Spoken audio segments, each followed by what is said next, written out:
Welcome back to the Pod of Greed. Welcome back indeed, guys. It's been a long week with a lot of announcements, and I'll be honest, I didn't think I was going to make it to this podcast today. Oh, man, Paul, I didn't realize that you were going through so much. Yeah, what I was going through was I went to a Yu-Gi-Oh! Regional. And that's why he was taking And that's why, Yep. No, I got the post-regional ick.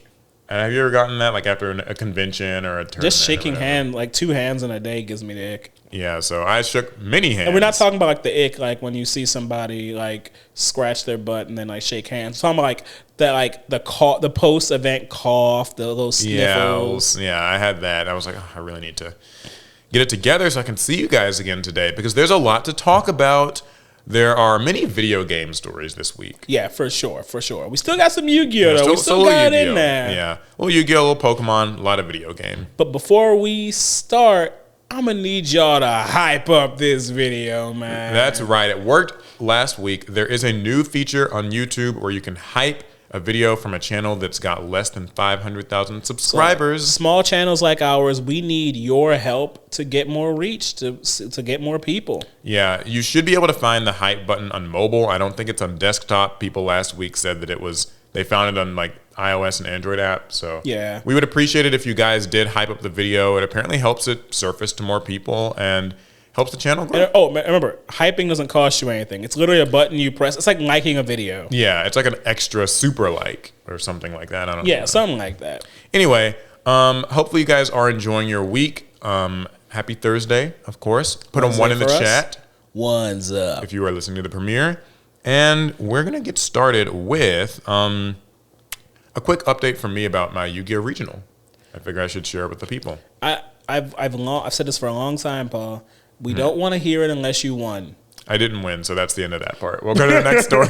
No, I went to a regional this past weekend in Rosemont, Illinois, and it was a really crowded regional, actually. Not crowded in that there wasn't space, but like there were 366 players. Oh, that's a good regional. 9 rounds. A lot of the regionals I've been going to over the past several months have been like something closer to like 200-ish players or something. So I'm used to like these 8-round regionals. But yeah, this was it was 9 rounds, so it was pretty long, pretty grueling. I played Rescue Ace again. I did not intend to play that deck. Could you imagine if you had to do top cut on top of that? They used to do those at regionals. They don't do that anymore. No, they stopped. I'm very glad they don't, actually. But I played Rescue Ace. I'd wanted to play Radiant Typhoon, but I was not able to finish the deck and get all the cards that I needed, so I went with Rescue Ace, which was fine because they did get a couple new cards in Burst Protocol, so I was excited to try those out, see how they worked for me. Did they make all the difference? No. No, I came away from the event. Well, I'll get to that in a second. So I ended up going 7-2. I was pretty proud of myself. I did not feel as prepared for this event as I really think I should have been because, like, I'd been sort of prepping to use Radiant Typhoon. And even then, it would have been my first time using it at a regional. But I haven't played Rescue Ace in a little while. I haven't kept up with the Burst Protocol metagame as much as I probably should have. So going into this, I was kind of like, who knows how this will go.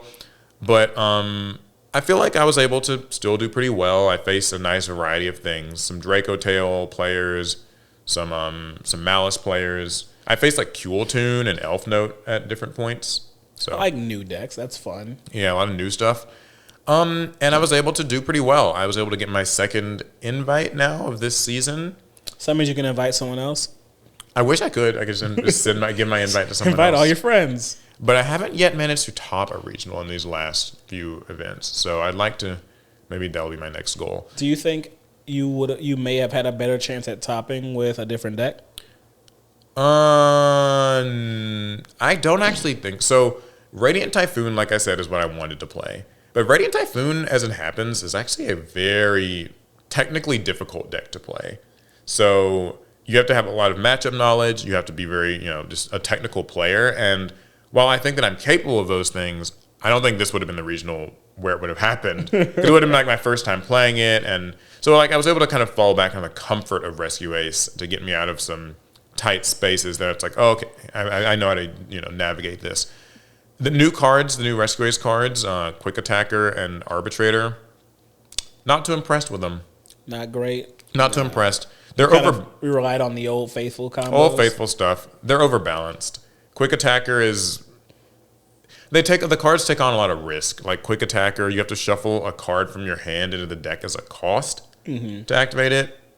So you go neg one. So you have to go neg one just to get it out, effect. and then like you have to tribute it as a cost to like get the thing from your deck.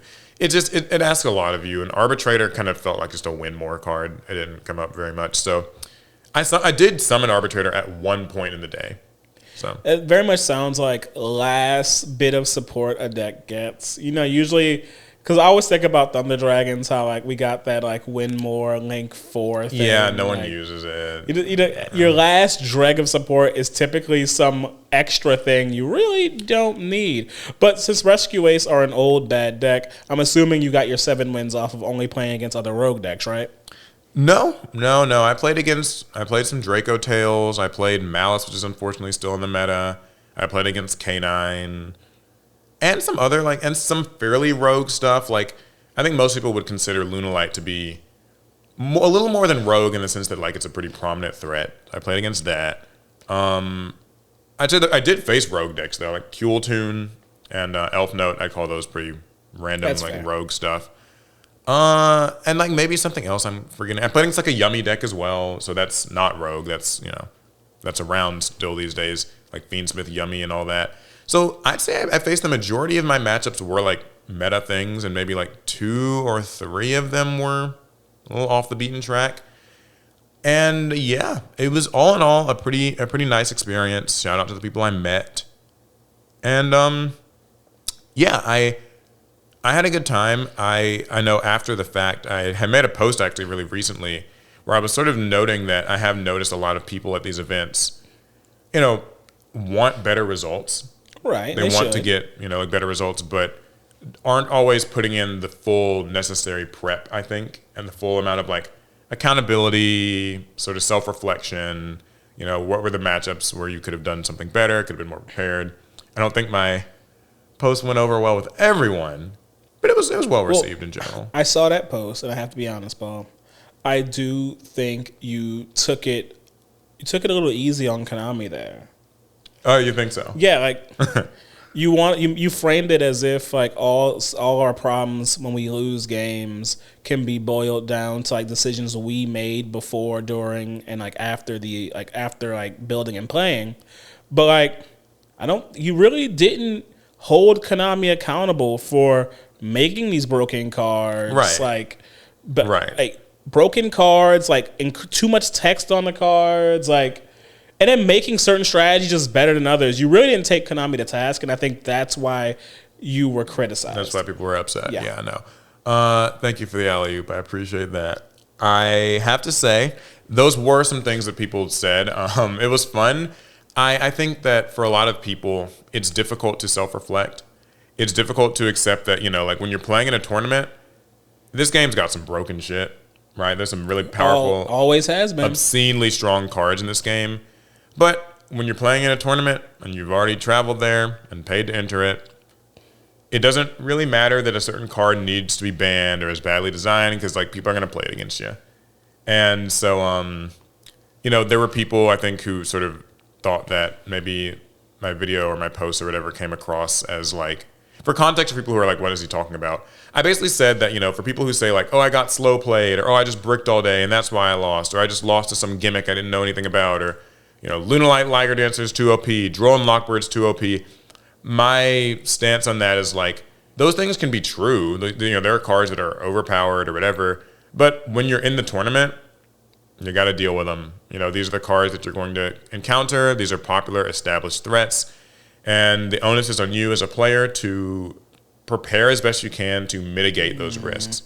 Oh, I'm seeing what happened here. You got on social media and then you told a bunch of gamers to get good.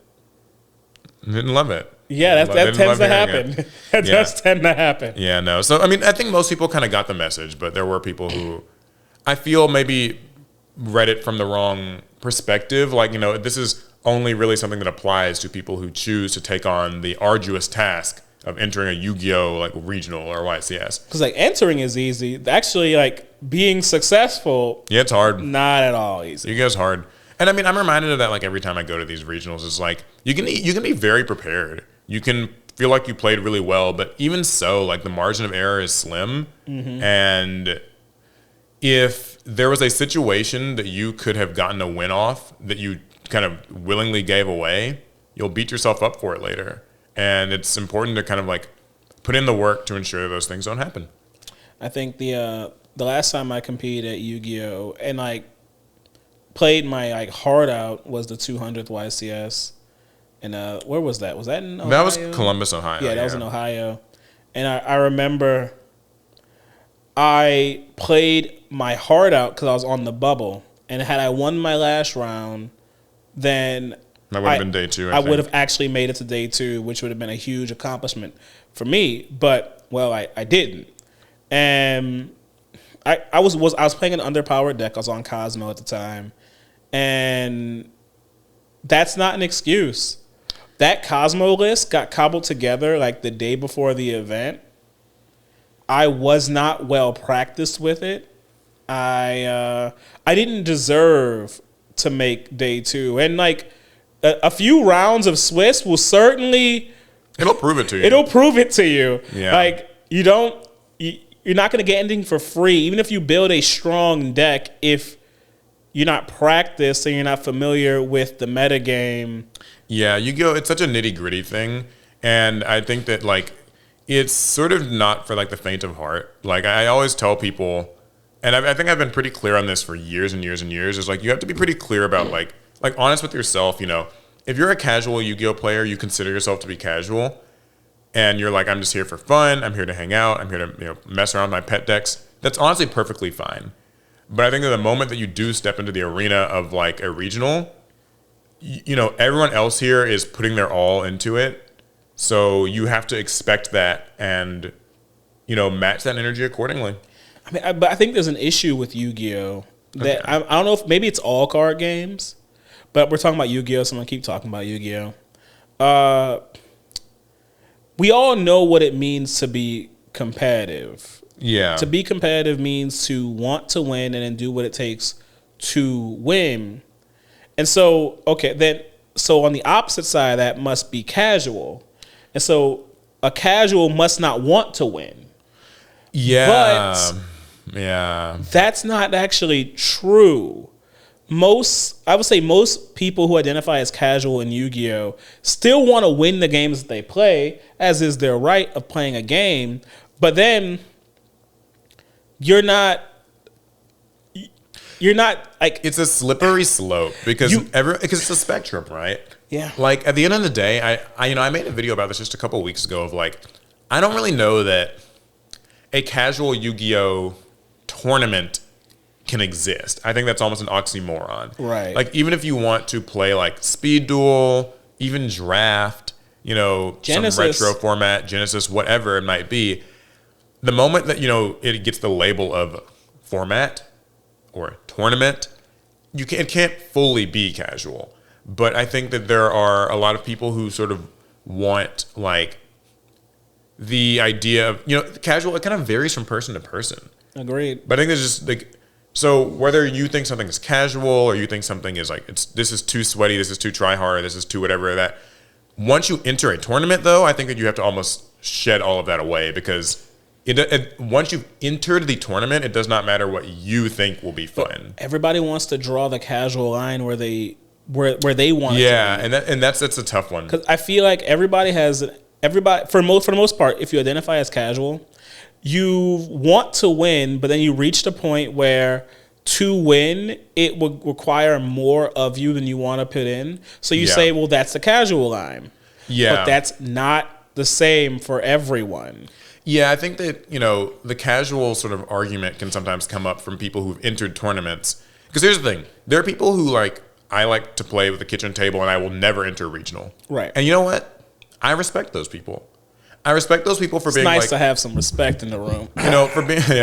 For being honest with themselves. I've seen people who commented Yu-Gi-Oh's too much for me. This is too crazy. I can't keep up. I'll just play with my friends at my house every few weeks.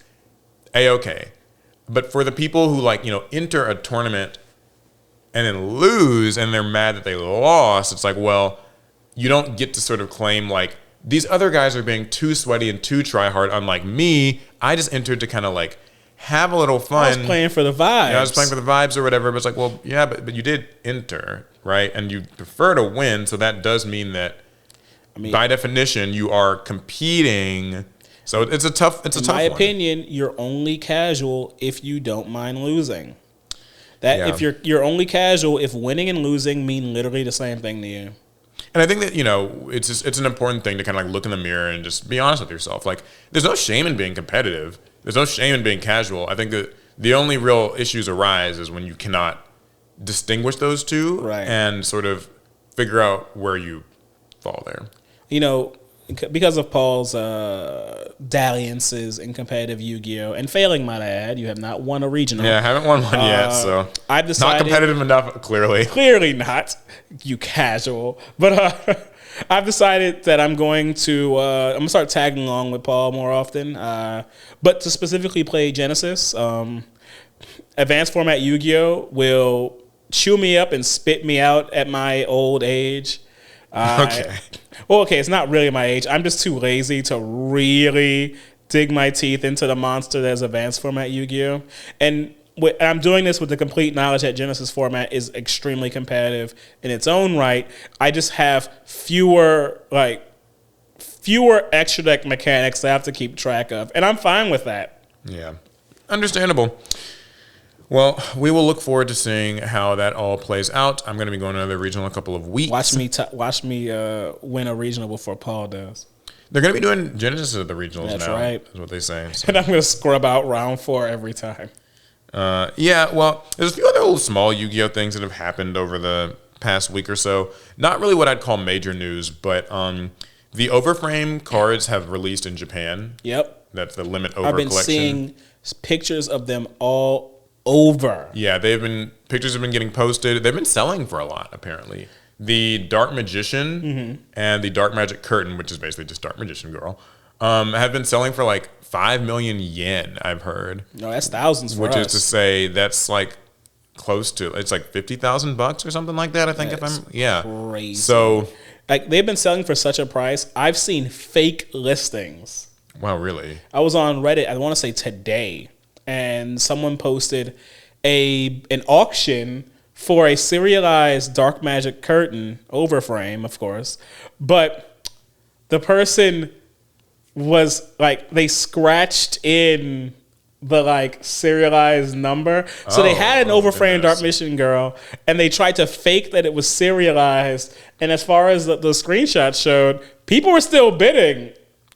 That's interesting. I mean, I know that I'm happy to see this enthusiasm. I saw videos of people like lined up waiting outside of card shops in Japan for this set. Mm-hmm. They're really big on these chase rarities. They're really big on their Dark Magician Girls. It reminds me a lot of, because like I've been following like the Rush Duel markets for a long time now. Not I'm not like a market watcher, but I like to buy Rush Duel cards and import them when I can. But the tariffs have certainly thrown a wrench in that.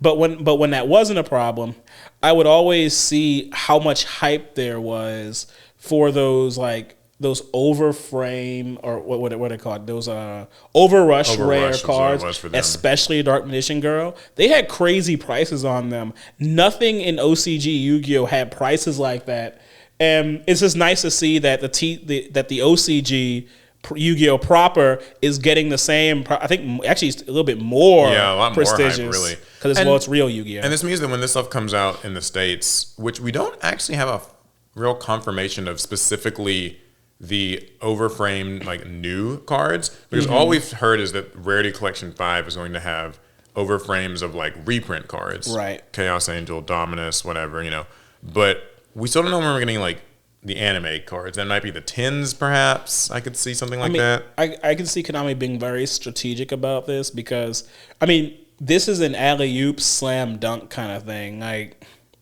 those overframes the serialized overframes are going to go crazy. I think they will. I'm excited. All right, so the next quick thing too, just speaking of Yu-Gi-Oh products, is that Legendary Modern decks are coming out next week.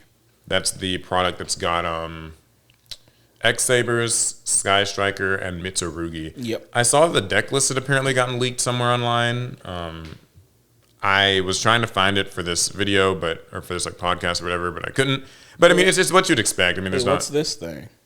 Oh, is that supported lists for Legendary? Oh, okay. So it showed up in your. Yeah, that's right. Yeah. Yeah. So the deck lists have gotten leaked. There aren't really new cards in them, so it's sort of. Yeah, everything looks familiar, but what I really like about it is the extra decks are fully kitted out. Mm-hmm. And in multiple copies. And there are still Molcharmies again. So once again, you get the opportunity to buy one product and get like all your Molcharmies in the one thing, along with other hand traps. So very nice. Wait, are these side decks? No. Okay, those are just staples. That'd be interesting if there were side decks. Oh, I saw Triple Tactics Talent and Thrust, and I was like, wait, is that? Okay, no, that's just the, for the X-Sabers, like Spell and Traps, they have some of this really, really solid cards. So I guess those will be coming out soon, but there is some slightly unfortunate news, which is that apparently some territories in the EU and Latin America are having their Legendary Modern decks be recalled. Recalled? Yeah, this was posted on our Yu-Gi-Oh! I just received this email from an online store in Spain. They updated their product page saying they're waiting for a new release. We are informed that the release date for Legendary Modern decks has been returned to the majority of territories due to an incident in the production process. Currently, the problem is Subsanato. I've never heard that word. Subsanato. Do you know what that means? Subsanato? The problem is Subsanato, Subsanado, you know, with the aim of guaranteeing a homogeneous and maximum quality product. This correction requires more time than the initial forecast. This is a return for Europe, Africa, the Middle East, and Oceania in all languages, as well as the Spanish and Portuguese versions intended for Latin America. The English versions for Latin America, Canada, and the United States are not affected and will maintain the original release date. So, the new sale date for the affected territories will be communicated immediately as it has been confirmed. We work to maximize this process and minimize. Could that be Spanish? Yeah. Subsanado? Where it's to rectify, like it's already been resolved? Yeah, so the problem is already being rectified with the aim of guaranteeing a maximum quality release. Okay, so yeah, that's interesting. The more you know. So yeah, this kind of sucks though if you were looking forward to this product, you're in those regions.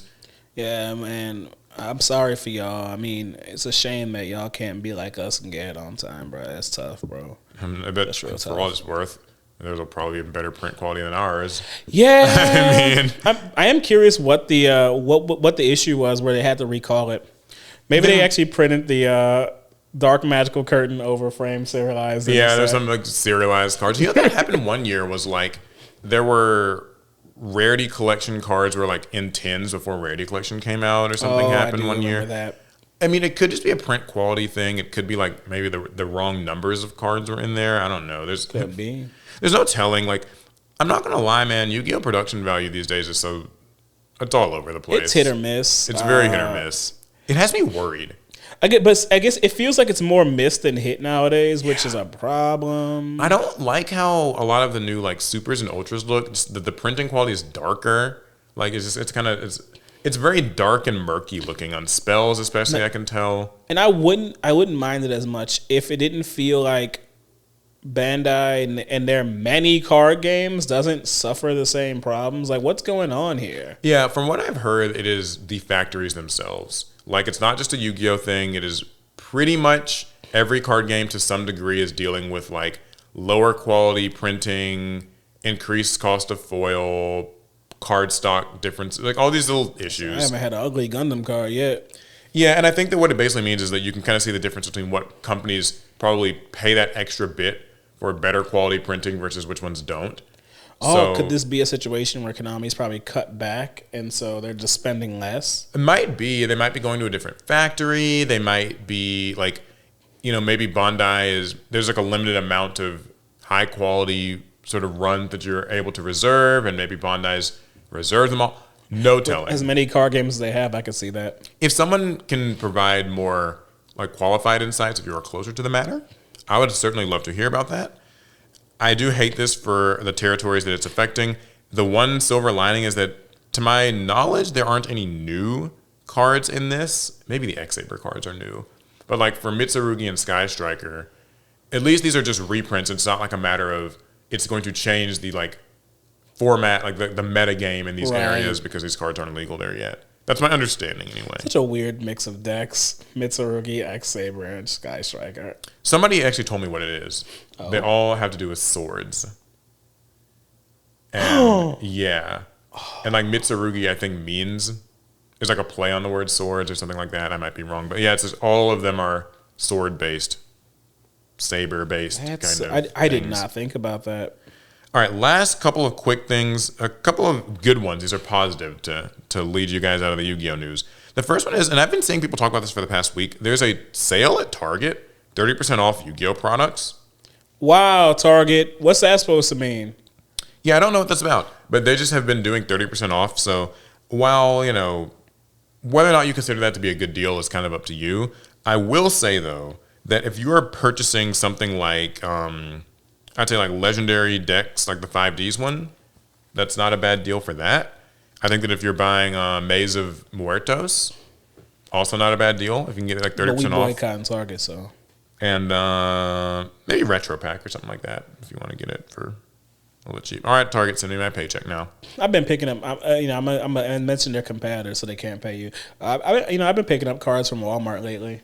Have you? Yeah, for some reason, Walmart's just like, I think they don't really understand anything about card games because they just started stocking like Bandai cards, like Gundam, Digimon, One Piece. But then they also have like Magic and Yu-Gi-Oh, and I'm just like, They kind of have everything there. yeah. It's weird. It felt like when we were in the dorms, right? Mm-hmm. Guys, we're gonna go back in time to like 2011, 2012, 2013, 14.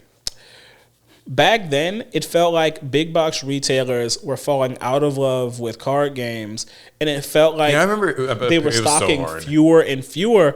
It got to the point where we couldn't find cards in our town at a big box retailer. Yeah. This wasn't a thing, but maybe because of the Pokemon boom. But it feels like, at least at Walmart's, they're stocking them again. There's a renewed faith in their ability to sell, and for what it's worth, I think that faith is being largely rewarded because while there are some card games that seem like their structure decks and star decks don't ever seem to move from the shelf, which is mostly, in my experience, that's Dragon Ball and Digimon. But okay, you're talking about the specific Walmart that's here, and to be fair, those decks are so old. Yeah, but generally speaking, those trading cards do move off the shelves. They do, So. right? Last time I was at Walmart, because like nowadays when I go shopping and I was picking stuff up, I'll just walk by the card games and I'll usually buy a booster pack or something. Last time I went there, bare bones, as if somebody had just come through and they said, "I'm going to buy literally every card game that's here." It was just gone. I'm like, damn. So there's also a Yu-Gi-Oh! Or someone sold it regional. all. This is our last little bit. There was a Yu-Gi-Oh! Regional where Eric Stewart, the voice of Seto Kaiba, stopped by to check out the duelists in action. This was That's nice of Kaiba. This is a regional in, I think, like Knoxville, Kentucky. Yeah, Knoxville, Kentucky. I saw somebody talking about this, and they took a picture. He took a picture with the judges and Look stuff. at Eric. Eric Stewart showed up. I wonder if they gave him the little microphone that the judges use to like announce the rounds and stuff, and let him kind of That'd be cool. voice a little bit of Kaiba, talk shit to the duelists. I feel like that's something that only maybe Eric Stewart and Dan Green could actually pull off. Yeah, just pull up to a regional and hand like, them the mic and let them, do their thing. Like the TCG is so far removed from the anime. Like I feel like if any other Yu-Gi-Oh voice actor had shown up, People would give like, zero shits. Who are I don't know who you are. You used to voice what? Tetsuo? No, you can leave. I mean, I think that it's telling. You're right, because the first comment on this tweet, because the official Yu-Gi-Oh! TCG Twitter tweeted about this, that's so exciting. You never know who might show up at your North America WCQ regional qualifiers. Let me have to spell it out like that. Well, anyway, the first comment that someone said, "Please release when and where NAWCQ will be!" Exclamation point, exclamation point, exclamation point, angry emoji. So it really kind of shows how there's a world of people who could not give two shits about I mean, they didn't grow up on Kaiba that showing stuff. up at the regional. They're like, "Where's Nats this year?" Right? Like some. That's not me saying. Understand, man. That's not me saying that Konami. Maybe they should have released this by now. But it's just it is funny when you see when Yu-Gi-Oh players want a ban list or they want something nothing will detract them. Nothing else matters. Nothing else matters. Okay, that's all the Yu-Gi-Oh for today, as far as I know, anyway. And with that, I think that's actually all the card game stories. I was not good at pulling card games. I did pull video game stories though. Yeah, not a lot of card game, but a lot of video game. I did want to ask you though about the Gundam Assemble. There was some announcements about that, I know. So this isn't really a card game related; it's tabletop related. But you guys remember we went to Vegas a few weeks ago. Yeah, we partied, and we partied. No. But we went there to get our our hands-on demo with the Gundam Assemble deck, which I only spent like 15 minutes with, so I didn't really get a full demo. But hey, I painted a Zaku, so that was pretty cool. Anyway, the Gundam Assemble. Their website launched last night. I guess that'll be 2 nights ago for you guys listening. And during the day, they released a special movie, and they showed off all the products that are going to be sold, and gave us like release windows for their different products. So, if you don't know, Gundam Assemble is a Gundam tabletop game, similar to something like Warhammer. I used to play a game called like Star Wars Legion, which I think is a bit more similar to. It's a game with miniature figures and dice. There's been a lot of speculation. Previously, Bandai did the very strange thing of releasing Gundam Assemble figures with their Gundam TCG, despite the fact there was no Gundam Assemble yet, and it just left a lot of confused people. But now we have the official Gundam Assemble products. So what were did they actually say when it's coming out? So the starter set, which is the bare minimum for what you need to play, from what I saw, releases November of this year. Okay. And with that, the first deluxe set is released. Mm-hmm. I should be clear. The starter set, it comes with, I believe, 6 miniatures for a 3-on-3 game, a game board, all the cards you need, all the pieces you need. It's a one-stop shop.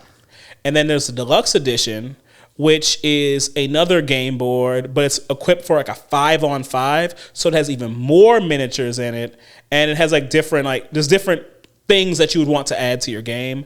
And then you have your first round of like expansion packs, which are these packages of 3 miniatures that you can just kind of use in any game that you want, because Gundam Assemble is a game where you can just use any mobile suits from any Gundam as long as they've made them. So you don't have to only run Gundams from G Gundam or only Gundams from Gundam Seed. You can do whatever you want. It's actually even easy to like get into price-wise, which I thought was fun. Do I still have that pulled up over here? I don't, but I remember it off the top of my head for the most part. The starter set was like pre-ordering for like $35 or so, which is, in my opinion, very cheap for like a tabletop starter set. Yeah, it looks like there is a starter set that gives you 6 minis that you can use for a basic 3v3 game. There's a deluxe starter set. Yeah, deluxe set, so that's like a lot of stuff. Yeah, it's significantly larger because essentially there's 2 formats in Gundam Assemble, a 3-on-3 and a 5v5. Mm-hmm. And so you would need the deluxe set's board to play a 5v5. You could do that on the smaller board of the starter set, but I mean, it would feel pretty cramped. There's 2 expansion packs. Yep. Looks like. They're just 2 separate packages of 3 miniatures. Yeah, and there's also a paint pack. So. And there's paint pack, which, guys, I will warn you now. Bandai likes to upcharge on paint. There are many alternatives for miniature painting that exist in this world. I would caution you on that one. Yeah, maybe don't buy that first party. But maybe I'm gonna do it on the first run just so I can have the originals. But after that, I'm gonna get the cheaper stuff. But anyway, speaking of cheap, it is actually cheap to get into. The starter set's like $35 to pre-order right now, but it does get significantly more expensive. Let's say you play the starter set and you like it. Well, the deluxe edition is $100. It says approximately. Yeah, approximately $100 for the deluxe set. And so you might think, well, okay, well maybe I won't do the deluxe edition. I'll get some expansion packs. Well, the expansion packs are actually more expensive than the starter set. Yeah, expansion packs range from about $40 to $50. It's expansion pack 1 and 2. And that's 3 miniatures per expansion pack. So if you wanted to be able to have a completely different battling experience, you'd likely want 2 expansion packs. So you're kind of tripling the price. So the price sneaks up on you. But if you just want to try it, the starter set's not that bad. It's not bad at all. Yeah, so you're going to be trying this, I assume. Oh, for sure. I love everything Gundam. Like I've never really played tabletop. Like I mentioned Star Wars Legion once. That's because I played it once. You're going to be assembling. I will assemble. I had a lot of fun at the Vegas event where they gave me a little Char Zaku miniature, and they provided the paints, and I was able to sit down and just kind of like get comfortable painting a miniature, which I'd never done before. And I honestly really enjoyed it. So I kind of just want to do that more. Yeah, I know sometimes on this podcast, I always fear that we maybe come across as like too like, maybe like jaded about stuff, or like, you know. Because we are. But the truth is like, no, I mean, we do enjoy these things. It just, I think like, I saw a comment like the other week where someone was like, oh, you guys just sound like you're kind of like, I guess maybe too aloof about stuff. Like, it depends on the weather. But no, but like I thought that this was also really cool when I was there watching it. So, though I do have some questions about Gundam Assemble, and if you've been following Gundam Assemble in any way, you likely have some similar questions. So up until now, I mentioned before, Bandai's been releasing these Gundam Assemble sets alongside the TCG. They've done like 4 different ones now. Or is it like, or it might be like 6. I forget how many. But there's plenty of them.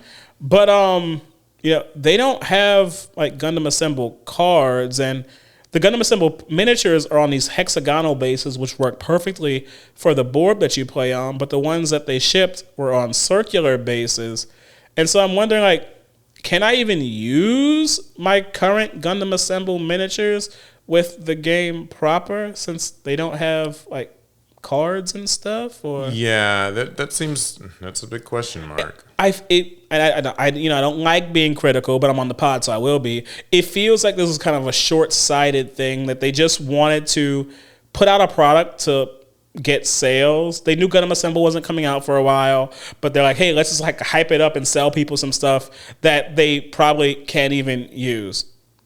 And I might get proven wrong on that, but for now, I haven't seen anything that says I can use them, so I'm critical. Yeah, well, we will see. Going to keep our ears and noses and feet to the ground. Hopefully my feet are always on the ground. You never know, though. Unless I'm flying into that case. Yikes. All right, we're going to talk about Pokemon Presents, because there was so much cool stuff shown at this. Oh, yeah, man. I will admit I only saw the end of it. Yeah, well, you guys know that we are pretty big Pokemon fans, and there was a Pokemon Presents last week. Yeah, we waste our money all the time on Pokemon stuff. Yeah, and there were a lot of cool announcements. Everybody was, of course, looking forward to the Generation 10 announcements. Mm-hmm. The new games, Pokemon. Was it Wind and Waves? Yeah, Wind and Waves. So I figure that's a good place for us to start, and then we can kind of just quickly talk about the rest of everything else. Okay. So they actually only released like a small, kind of something like a teaser trailer. Yeah. You got to see a little bit of what the region looks like, the basic setting. We did get to see the 3 starter Pokemon. That was Pombon. And that's the only name I remember. I was hoping you'd say literally any other name. Pombon, Brout, and Gekwa. That sounds about right. Yeah. So 3 starters that have been really popular online, lots of memes and stuff. What did you think of Gen 10? Oh, I guess one last quick detail. Coming out in 2027. Yeah, so next year, which actually... So I do like that. Pokemon games have been pretty good about like announcing and then releasing like not that long after the announcement. Yeah. But for once... They're taking a bit of time after the announcement before the release of the game, and I think honestly could use it. Yeah, Pokemon games haven't been coming out in the greatest shape, and this one still might not, but a little bit more cooking time can't hurt. What do you think of the look? The kind of, we didn't get to see like that much, but I noticed a big trend of like a lot of water. Yeah, people hate water in their Pokemon games. They don't like it. But no, it felt like graphically, we took a step forward. Because at first, I wasn't even sure if I was looking at a Pokemon game because it just looked a lot better than what I'm used to. But then we got to they showed off like the starters, and I was like, oh, this is a Pokemon game. What did you think of the starters? Cool. I thought the same thing as most people. Mm-hmm. That little fire dog. Yeah. Yeah, it's gonna be mine. I'm gonna have my Pomeranian. The other two, they kind of feel like we're treading some similar ground here. A bird-like grass type, and then a reptile-like water type. It does feel like Rowlet and kind of feels like Sobble. Yeah, that's it. Kind of is what those like. They don't look the same, but the vibe is similar. Yeah, the vibe but is Pom similar. Bomb's got the vibe I like. Yeah, Pom Bomb's, it's been nonsense so popular. It looks so stupid. Yeah, I know. I love the Pokemon. It just looks dumb. They're happy to be there. Not a thought in their head. Like, I don't know if I've ever seen a gen where one starter stands out so much more than the other two. Yeah, I mean, last generation, for what it's worth, they were all. I feel like last generation, like Gen 9, Scarlet Violet, they were all pretty equally popular. I already forgot which ones those were. It was I don't remember their names because I didn't play enough Gen 9 to even. I played it. I don't remember their names. Quaxley was the duck. Oh yeah, the hair duck. And then there was the grass cat. Grass cat. Oh, Meowscarada. I like that. Well, Meowscarada was like the final form. Oh, that's true. Sprigatito? Sprigatito. Yeah, Sprigatito. Yeah. I get that mixed up with Meowha because I watched the Japanese anime and they also called Meowha. And that's like me with was it Score Bunny from the gen previous? Yeah, that was I believe. Gen 8. Because in Pokemon they called it He Bunny. Yeah, and also Hogator, which isn't actually. I don't remember the English name for the fire alligator, but like in the anime I was calling it like Hogator because it's. Well, that's what it is. They took the energy of that starter and put it in a adorable Pomeranian form. So, ingenious. Honestly, A1. These games look cool. One other thing I wanted to point out is that I did see what looked like underwater gameplay. We haven't used dive in a long time. Yeah, that's been since like Hoenn. My God. When you were diving. So now it'll be like diving in 3D. Pretty cool. We saw Pokemon in this region, but no new Pokemon. They were all existing ones. They were like in the underwater area and stuff. So I'm genuinely curious if they're going to be ambitious. Remember how Black and White released? Oh yeah. Where they're like, yes, so there are going to be. It's a fully decked out region of new Pokemon. You can't even find your old ones here. Well, that won't be the case here because we saw some old ones, but. I mean, I'm wondering, do you think that they might take some of the gameplay elements from like the Legends games, like the battle system? Some people seem to be thinking that might happen. I think they're keeping that battle system just for the spinoff. It's games. Really, we have to have very conservative expectations for Pokemon. I know there's a lot of potential, and so our imaginations tend to run pretty wild because technically they could do half the things that we think they could, but then they don't. Time and time again, Pokemon games are fairly safe affairs. Yeah, I mean, it's at the end of the day, they're not going to rock the boat very much. And I know that that's depressing, I think, for a lot of fans. We want, if you've been a long-time Pokemon fan, you love the idea of, like, what? There was a game that, like, had this, the other, like, all 8 regions, and you got to explore them all. Or, like, what if you got to be an adult in this game? Or what if you got to do all these things? It's like, the game comes out, and it's kind of like, it's Pokemon through and through. I won't lie. Pokemon Z-Day, solid game. I never finished the DLC of the game. Actually, I never even bought the DLC because when the game came out, my hand was broken. I remember that. And I actually struggled to play that game because it just demanded more of my hands than a Pokemon game normally. Oh, yeah, because you actually have to do the active battle. Yeah, and so sometimes it's like, maybe we could just do it normal. All right, guys? Let's just be regular. And I'm not saying that their system was bad. It was just, I'd never ran into that problem before. But when I had a broken hand, I had to play Pokemon Z-Day in like 20-minute bursts. Like, I had to take a break and ice my hand. Yeah, I don't think that they're going to rock the boat. Some other cute announcements. There was a Pokemon game music collection and a tiny Game Boy player. What? So, where was this? Yeah, I'm on this IGN article that summarizes everything. I should have it linked in our raindrop. So it's going to be just like kind of this miniature Game Boy replica, and you put cartridges inside of it, and it will play original music from the games. So that kind of seems neat. I mean, we'll just pretend like our phones aren't. Well, They can't already stream all the music. Yeah, Nintendo has this thing with that because I don't know if you've seen that they also have the Nintendo like music player app on the Switch or something, where like you can play just songs from Nintendo games on the Switch, and they do that because they'll copyright strike most YouTube videos that have the songs in them. They will, and I don't think that a lot of their games they won't like release the soundtracks on Spotify.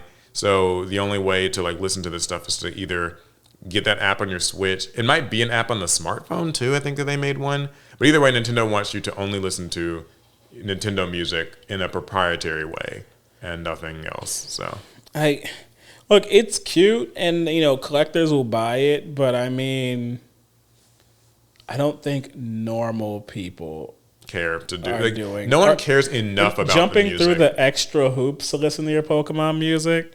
Because I mean, I'll tell you what I'll do. I'll just go on YouTube and look it up. Like it's. And what channels will you be visiting exactly? Which ones? Oh yeah, let me send them into Nintendo. No, Nintendo, they take channels down all the time, so you kind of got to be careful. It's playing a game of tag.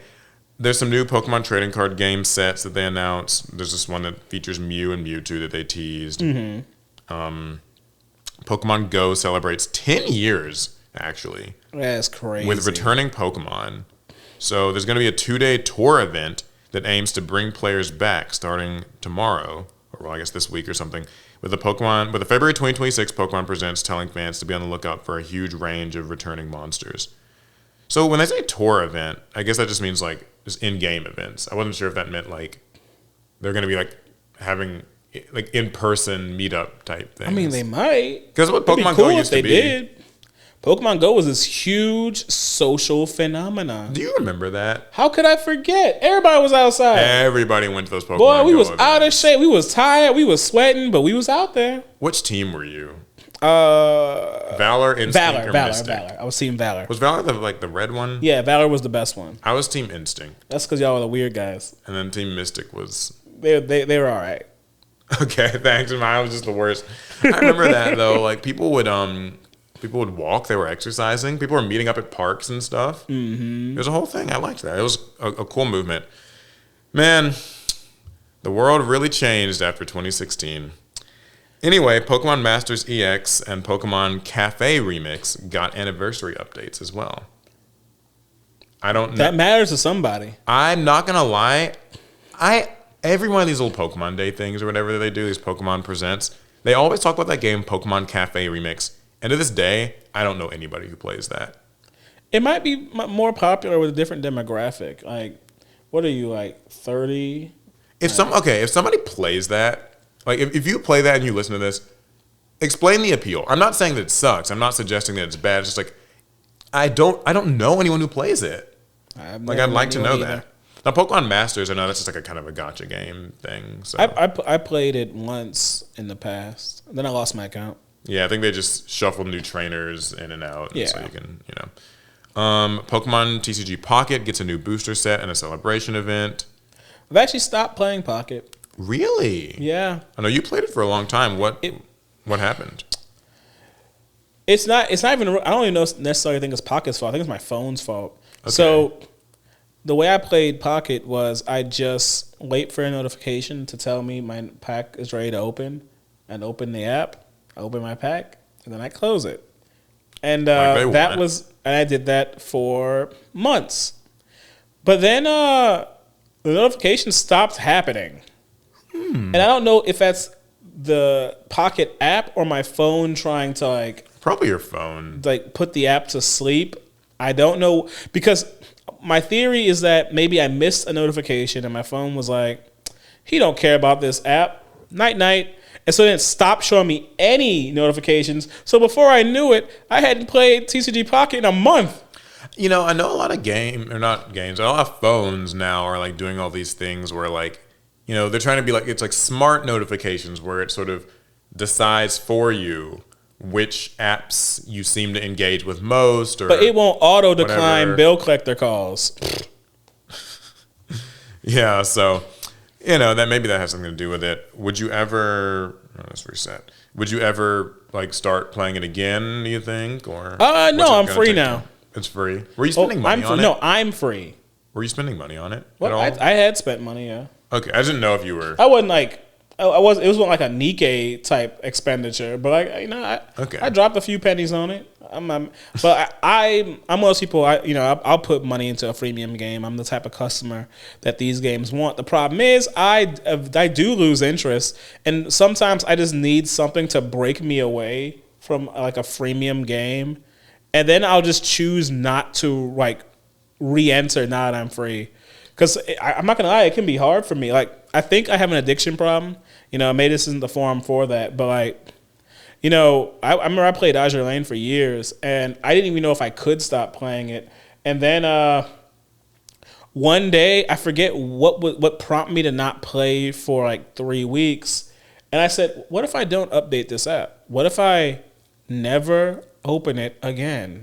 I mean, I think that actually speaks a lot to how anything, like any kind of good habit, can be broken by just the realization that your life will move on without it. Mm-hmm. Because like, I mean, that even goes for like, people like, I'm going to go to the gym. I'm going to like start reading. I'm going to, all these things.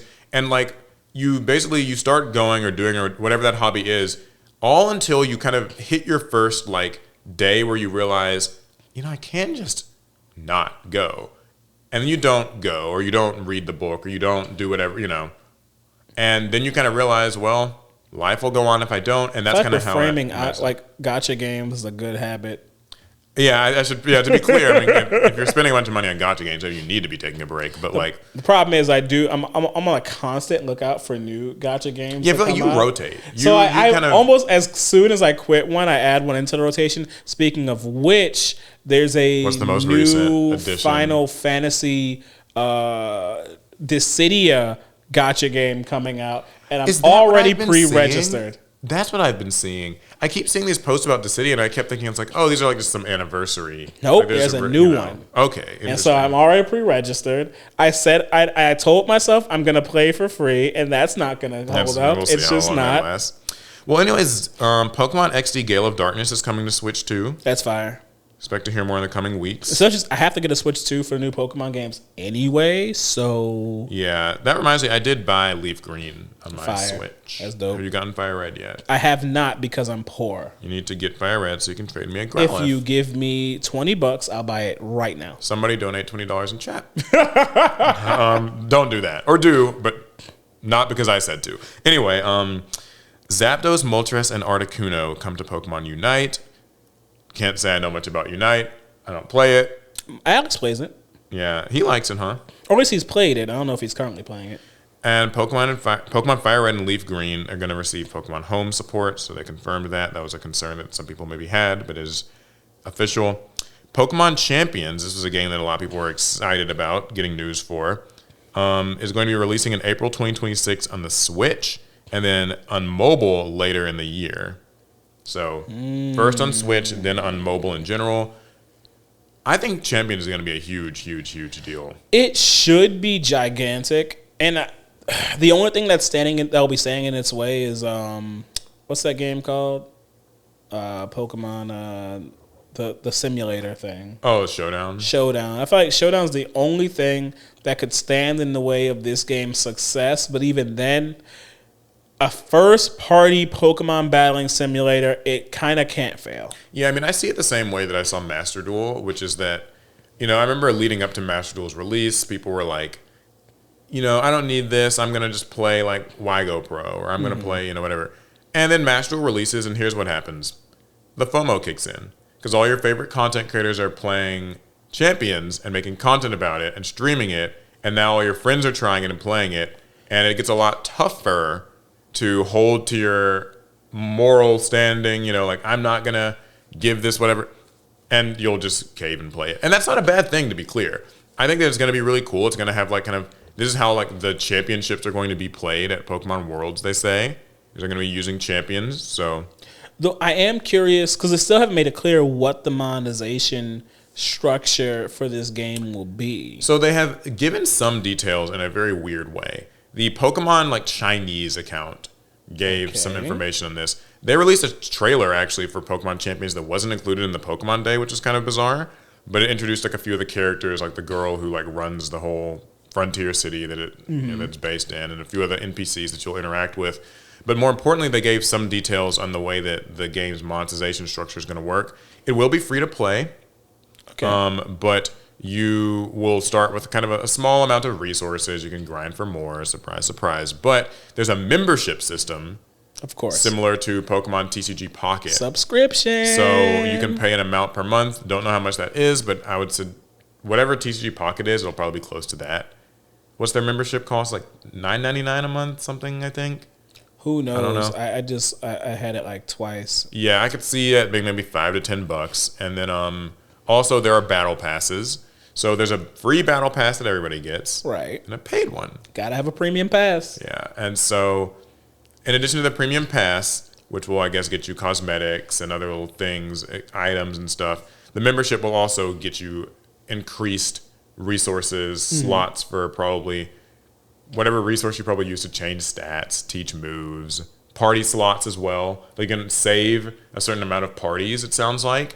And so like maybe a free-to-play person can only save like 5 parties maybe or something, 5 or 10. But like if you get like the membership, it's like double or triple as much or something like that. So something that could have been interesting, though I don't think that they would have done this method, is if it was like a Pokemon roguelike style game where you could build your team, but you had to like run a series of like dungeons to like build up their stats and select their moves. And then once you finish those dungeons, those things get baked in. You take a snapshot of that team, and now that's your battle team. You know what that sounds like What? in this vague way? It's like Yu-Gi-Oh! Draft. In a sense. Yeah, like a draft format. I mean, I think we've talked before at length how Pokemon and card games, they're not that different. Yeah. Brout, Gekwa, and Pombon. That boy Pombon, man. I know, I love him. I love him. They gotta take the other two to the drawing board again. Y'all gotta even that out. This is about to be a Pombon game. Like I'll be impressed if people Pombon, pick that far bird. and away it will be. Like I know some people who like Brout. They're lying. But I haven't seen much support for Gekwa. It's Pombon to me. Like Pombon and Gekwa are the only two that like. Oh, you don't like Brout? It's just the weakest one. Most people said Gekwa. It's a bird with some eyebrows. Like, come on now. We had a bird with a bow tie before. Now I got eyebrows. So yeah, that's basically the Pokemon news. Now we can get into a little bit of gaming news. I mean, Pokemon's gaming. It is gaming, and we're about to kind of just do a slew of like gaming stories that all sort of connect into each other.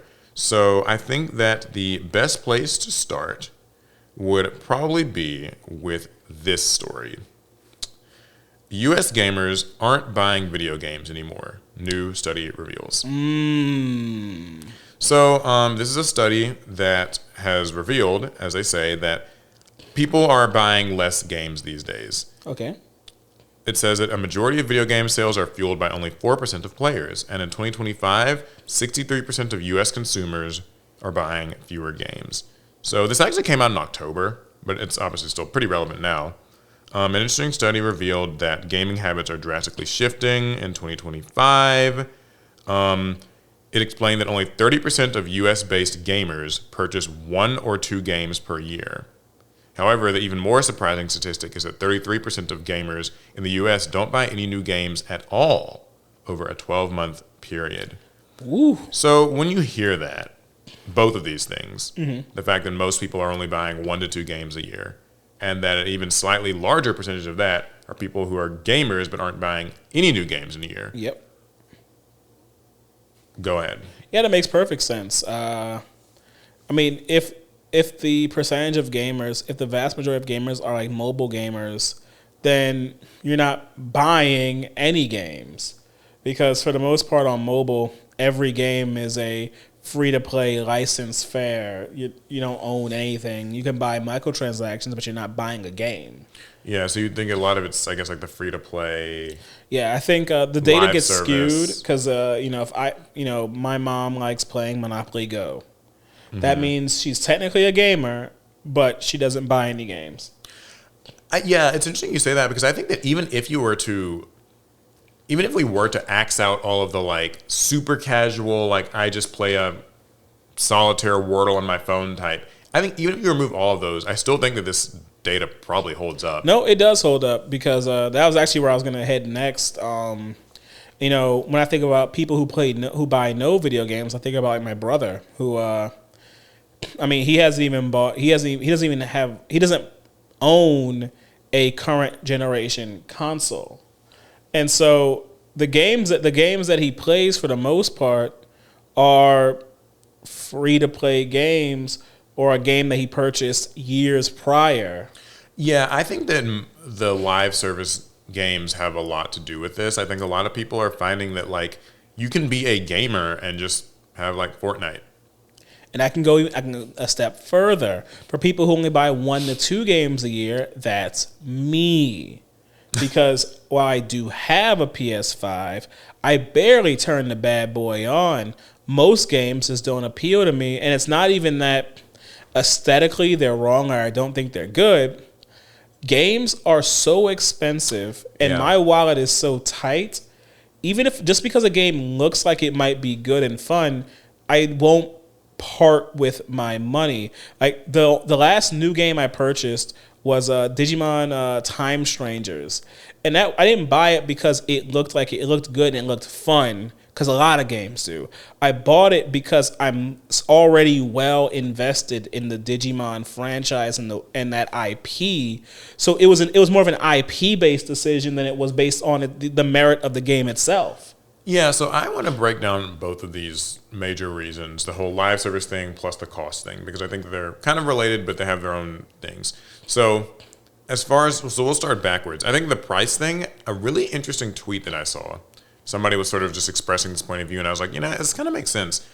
The increase of AAA, or like, new games cost $70 now. Yeah. Most new games do. At a minimum. And new games in prior generations cost $60. And this person said that for some reason, that increase from 60 to 70 has made them, on the whole, so much more selective about what they buy. And it's interesting because I kind of felt like, I get that. I'm not as much of a gamer now, but when I was a gamer in like kind of the PS3 360 generation, early PS4, $60 new games were obviously expensive, but I feel like I could be expected to maybe buy like 4 of them in a year, 5 of them, on my own, if it's just like me independently choosing to. The moment that games are $70, you just become so much more aware of how much that is. I don't know. It's some would say like, oh, it's only $10. What's the big deal? But like, it kind of means that the price of 2 games is $140, and the price of like 3 games is like $210. And at some point, you actually hit this wall where it's like, okay, I'm paying the same amount for like 3 new games today as what 4 would have cost me before. And at some point, I just think that like the numbers, even if you're not consciously thinking of it in those terms, it's in the back of your head of just like, I could do a lot more with the $70. I mean, I think there's an even more grounded way to look at it. Mm-hmm. The prices of games increased by $10. But did we all get $10 added on to our salaries last year? Right. Like, I feel like I'm probably a very normal person in this regard. I actually have less disposable income like right now than I did 3 years ago. But my game prices have increased, but I have less extra money. So that $10 increase feels like a whole lot more right now. And the economy is squeezy too. We all know that like groceries are going up, gas going up, everything's going up. Bills, rent, the whole 9 yards. And so it means that like if you're going to buy a game, it's going to probably only be 1 or 2 a year. And the 1 or 2 that you buy are probably going to be games that like have kind of already earned your trust. Like Digimon Story Time Stranger, where it's like, I'm already attached to this IP. This feels like a safe purchase. Whereas taking a risk on like a game that you haven't played before that costs $70, it ain't happening. Like the riskiest thing I purchased, the riskiest new game I purchased in the last few years was like Stellar Blade, but it wasn't a real risk because I actively played Nikkei, who also developed Stellar Blade. So you could argue it's still similar to the whole IP thing.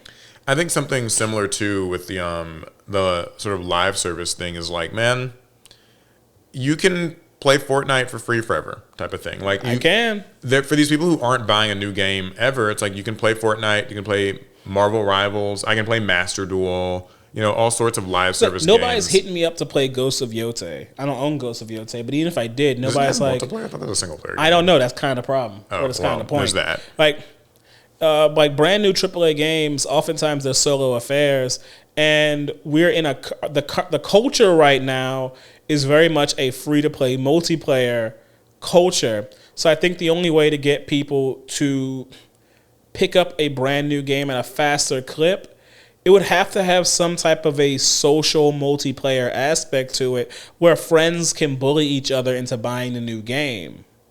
Because right now, all my friends could say is, well, Ghost was fire, bro. You should play Ghost. Bet. The thing is, yeah, it's so difficult to actually commit to that when it's $70. And I keep trying to tell you and Alex to play Cyberpunk, and it's not $70, and y'all won't buy it. Shh, you're not supposed to call me out, okay? That was our deal, okay? No, I mean, I think it's true. Like, it's tough to convince people to play single player games, like the $70 ones. And I think that even applies to games that will come out that are like meant to be major multiplayer games but aren't free to play to start, because it's like the same story. I mean, there's a broader conversation to be had about like people not even upgrading gaming consoles. That's something that comes up a lot, is like these people who are still on their PS4 and they're not buying the PS5, and so that's why Sony's making all their games cross-platform, because they still want to cater to that large audience that exists on the PS4. Gotta play hardball with people. Look at Nintendo. Nintendo said this new Pokemon game, Switch 2 only. Get with it. Even then, I don't gotta get my Switch 2 till next year. But I'm gonna do it. I'm gonna get my Switch 2. It's a complicated situation. I think it's very valid. I would never tell somebody to, like, if you can't afford games, there's plenty of free options out there for you. That's true. So, like, some people say, well, gaming is a luxury. The thing is, what we're seeing today is it doesn't have to be. Yeah, like, it doesn't free have games to be. exist. Yeah, and for what it's worth, I have told myself too that, like, I don't want to say that I want to start like spending $70 on games again, because I don't. But like, I do want to try to like get off of just Master Duel all the time and like get to some of my Steam backlog. Like, there are some games I've already bought years ago that I need to play. Or you wait for Cyberpunk 2077 to go on sale and you pick that bad boy up. It's a hit. If you cared that much about it, you would gift it to me on Steam. I would gift it to you if I thought you'd play it. I will play it if it's gifted to me.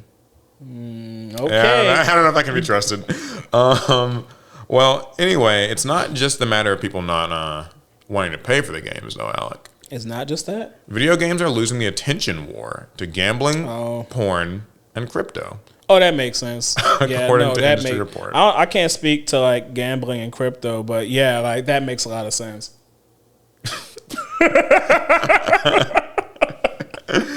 I'm sorry. I saw a clip actually earlier today where someone was just like, yeah, like some days I can go for like 12 hours straight, just watching porn. It's like, well, I guess he's not gaming in that amount of time. Yeah, well, we're gonna get into that. So this is a report from a couple of weeks ago.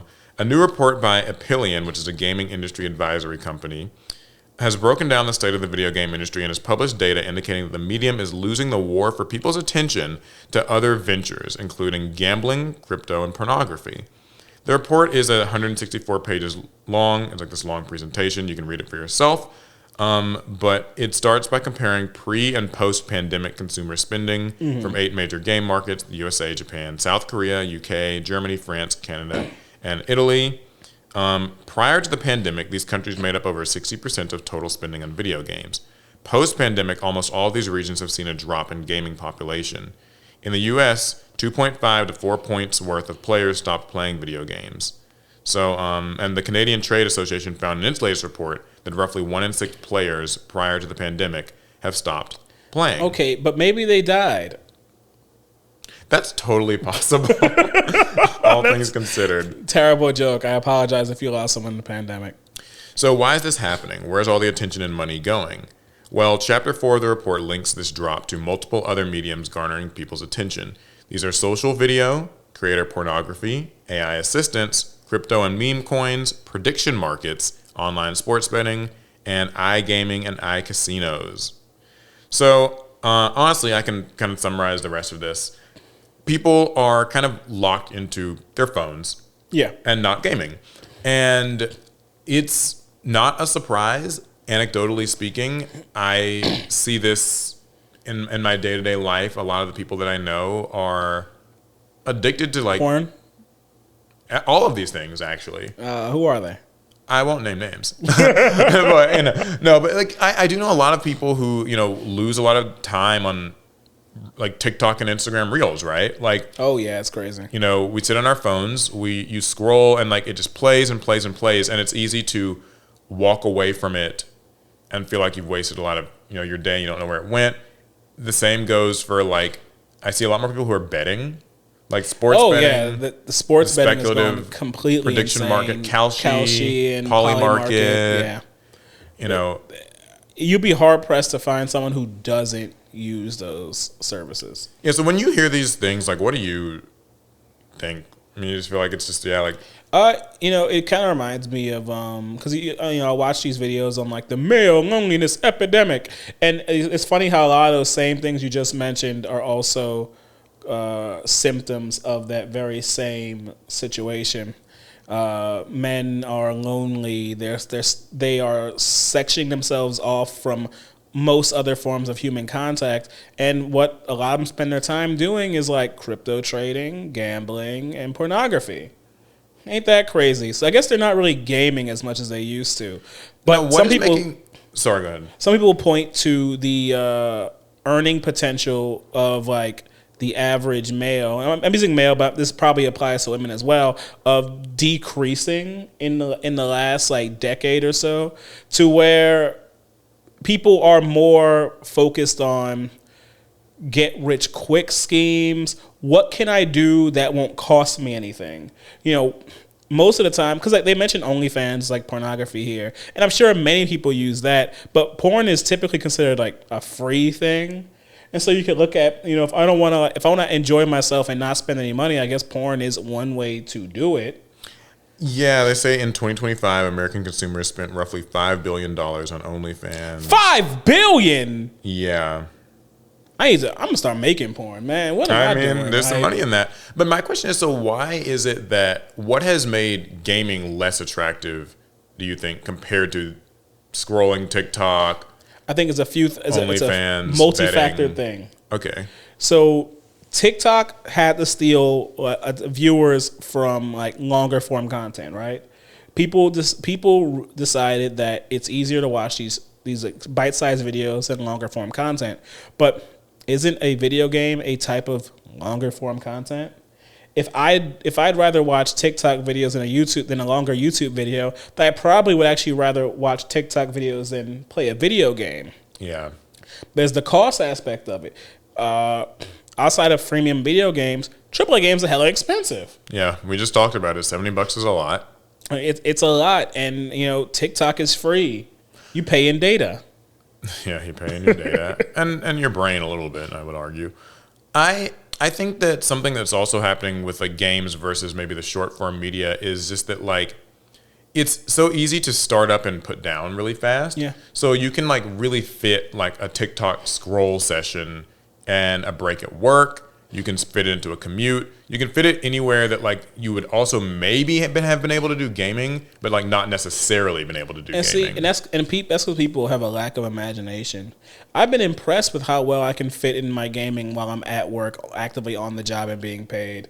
There are a lot of people that I know who they watch TikTok a lot. They watch Reels, and they almost find themselves unable to engage with the bigger pieces of media that come out, but they're always able to like watch those Reels, So it's like, oh, this big movie came out. Did you see this movie? Oh, like, no, I didn't miss it at the time. Well, are you going to catch it on streaming? Yeah, I might catch it eventually. And maybe that movie that's like 2 hours long, they won't watch it because they'll claim they didn't have the time. Right. I have family members who've said this to me, like, oh, I don't have the time to watch this movie. I say, it's really good, you should watch it. I don't have the time. But I've seen like times where at 5:15 in the evening, they've sent me a reel. And then at 5:30, they send me another reel. Oh, 5-minute intervals? And then at That's 5:45, they send me a reel. And over the course of the next 2 hours, they send me reels. And so what is that really telling me? That they actually did have roughly 2 hours where it was free enough for them to be on their phone and sending me reels. And so it's like, I don't blame these people. I get it. Like, these sites have been designed, really engineered to make reels and TikToks like keep you on there for as long as possible. But I do hate that it kind of has, for many people, come at the cost of maybe what I would consider more enriching media. I mean, it's definitely more enriching media, but we've seen this before. Before we had TikTok, Twitter was still booming before it became X. We had headline culture where people knew every headline that happened in the news, every trending headline that happened that day. Not a single person had actually clicked the links to read the articles. I remember that one character in Knives Out. I know who you are. I saw a tweet about a headline about you. And it's just kind of like, it's sort of a similar situation where we can watch all of the like short form content, but kind of walk away from it with none the wiser about any actual things. As for speculative like betting markets, that's to say sports betting, poly market, Kalshi, all that stuff, I think that gets to your thing you said about the get rich quick schemes. Yeah. This is my very like doomer perspective on it. I think that life today is kind of miserable for a lot of people. People don't see very much upwards mobility. I don't. In their future. And so as a result, they look to these like getting there. Unfortunately.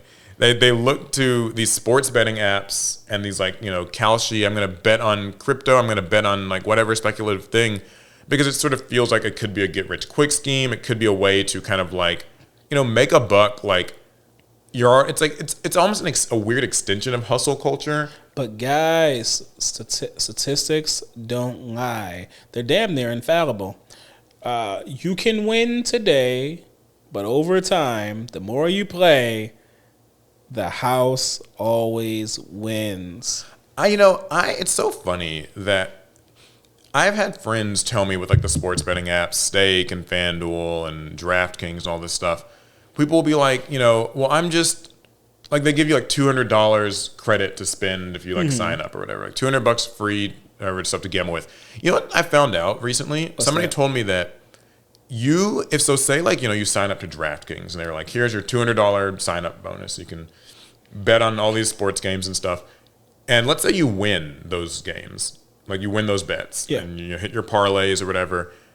In order to even be able to redeem that money and get a payout, you have to still like submit a certain amount of your own money in bets before you're able to withdraw the money that you won from the sign up bonus. It's very vile.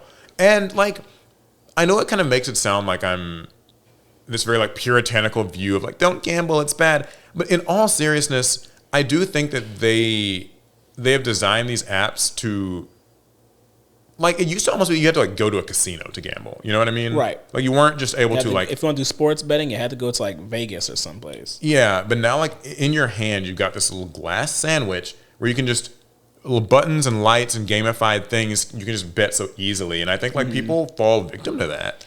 I mean, this actually reminds me of an observation I made. So, I use like the Robinhood app for like investing, and I don't know what I'm doing. So that's in a sense a gamble in its own right.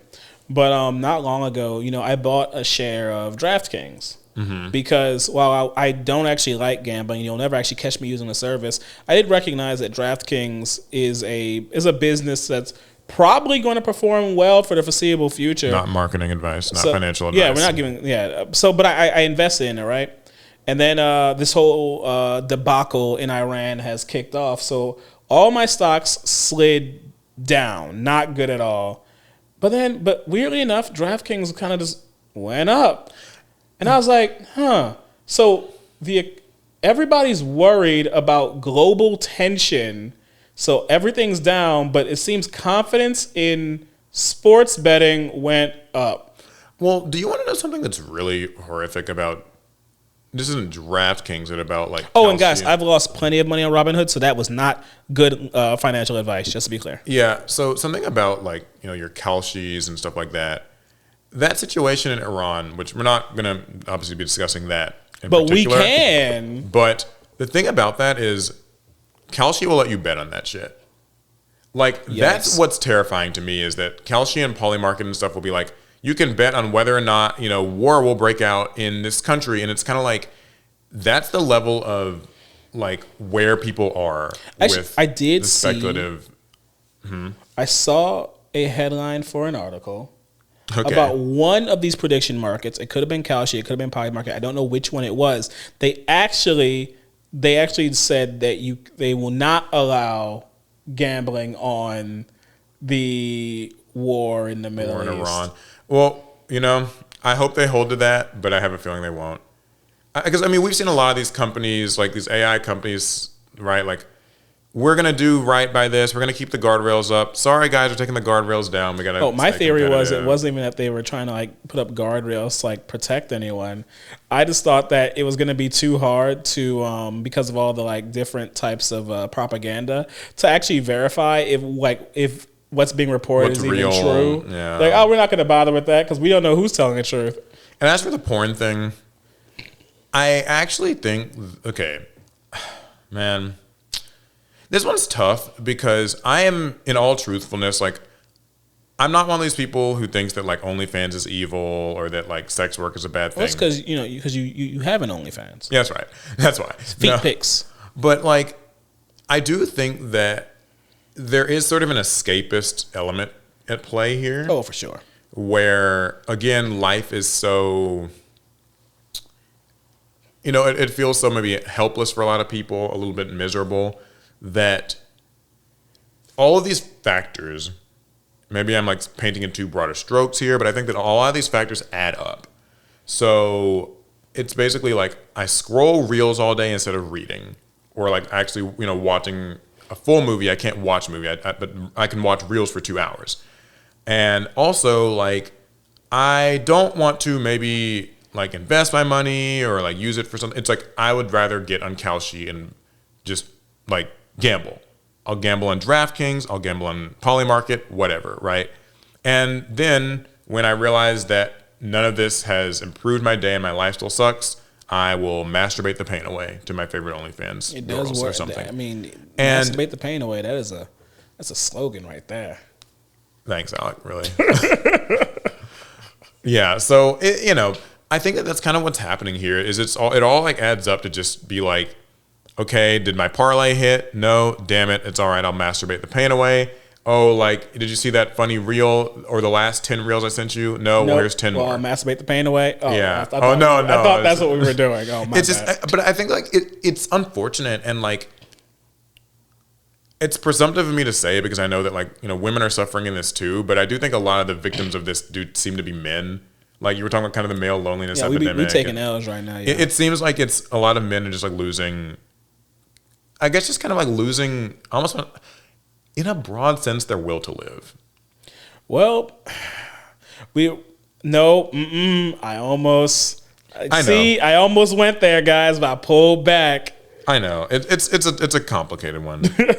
Like if you want to get our full opinions on this, let us know that we need to start a second pod where it's going to be a speed run to getting canceled. Talk about the male loneliness epidemic. Well, speaking of things that you definitely want two men's opinions on, here's a fun one. So, did you hear about the recent Twitch Rivals controversy? I remember Twitch Rivals, the program. So, Twitch Rivals, that's all I know. It's this thing where basically they just do little events that involve like getting major streamers together. Mm-hmm. And one of their recent events, I don't have this on the Raindrop, it's just on their Twitter account. Yeah. Is they announced that they're going to be celebrating International Women's Day, which is, on March 8th. And it's sponsored by Honda. And the women, so just like, I think it's like 8 or 16 different like major female streamers are going to be playing a game together in like a sort of tournament setting, something like that. And the game that they're playing together is Overcooked 2. Oh, yeah, that's you can probably imagine what comes to mind. Oh, that's the girlfriend game, man. That's like it's a shame that they got these like female streamers together, and the best they could come up with was a game like Overcooked. Since like we're not talking like casual gamers here; these are streamers. They do this for a living. actually would find it hard to believe that most of them were hardcore Overcooked streamers. Like, it feels and the a bit. optics aren't amazing, right? Yeah, because I mean, Women in the kitchen. oh, I didn't even think about that part. Oh, you didn't? I was thinking about Overcooked being the girlfriend game. Well, it's kind of close. I mean, that's what the backlash has been, right? Like, this is misogynistic. You guys, I thought they'd say Animal Crossing. you guys are throwing all these women into the stream and just making them play Overcooked. It kind of feels maybe like, women belong in the kitchen type of energy. Like, I honestly feel like, go put them in Counter-Strike. Like, let them sweat a little bit. There was a lot of backlash around this. Some, I guess, guys found it very funny and amusing. Some women who saw this found this very offensive. Others thought it was fine. Well, the next bit of information is actually that the women on the Women's Guild voted for this game. Oh, okay. They actually voted for Overcooked 2 to be the game that they would play. There were a few other options, and apparently Overcooked was the game that they wanted to play in this event. And that's thrown a kind of a bit of a wrench into everything, because it's like, you take this game and then you take like kind of the social connotations of a bunch of women playing a cooking game, women in the kitchen, and your favorite outdated misogynistic joke, right?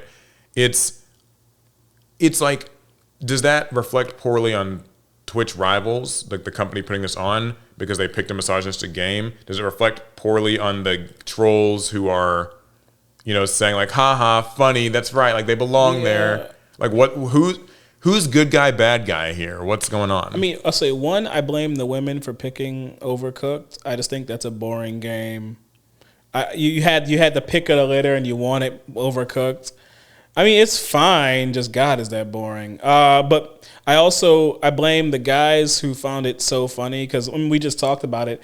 The women in the kitchen joke didn't even pop into my head. I guess because I'm not like a 13-year-old in a 30-year-old body. So that wasn't what came to mind for me. But, I'll also blame Twitch for giving them a choice at all. You should, like... Yeah, maybe it should have just been kind of a pre-decided Twitch thing.